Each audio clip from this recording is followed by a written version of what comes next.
Au Sénégal, la course aux députés est déjà lancée. Les élections législatives anticipées auront lieu le 17 novembre prochain. Les citoyens veulent cette fois-ci choisir de bons députés. Beaucoup de Sénégalais sont d'avis que les députés qu'on avait dans l'ancienne législature, ce n'étaient pas des députés vraiment d'un standing élevé.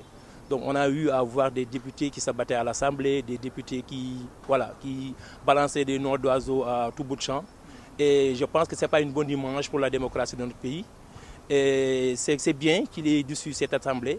Donc à l'avenir, concernant la nouvelle législature, nous on attend des députés qui soient beaucoup plus matures, des gens intellects, des gens qui utilisent leur cerveau, des gens qui sont à l'Assemblée pour les biens des populations qui les ont élus. D'abord, un député doit connaître qu'est-ce que c'est le rôle d'un député.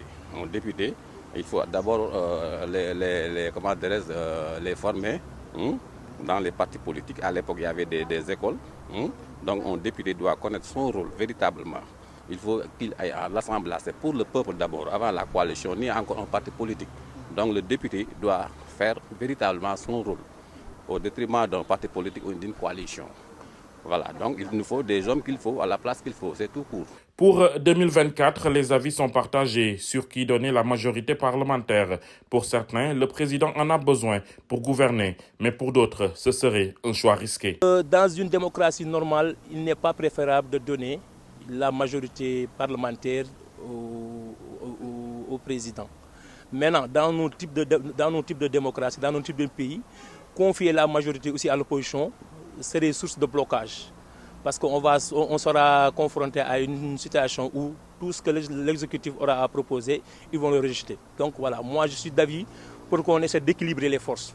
Qu'il n'y ait pas de parti, que ce soit l'opposition ou l'exécutif, que personne n'ait une majorité absolue. Le président avait promis ça au peuple sénégalais. Pour ça, parce que nous sommes dans un régime présidentiel et non pas un régime parlementaire.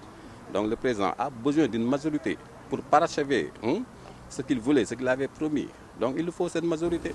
L'opposition qui rue déjà dans les brancards dénonce un processus déjà biaisé avec des informations clés sur les modalités de participation que le président aurait volontairement gardées pour son parti.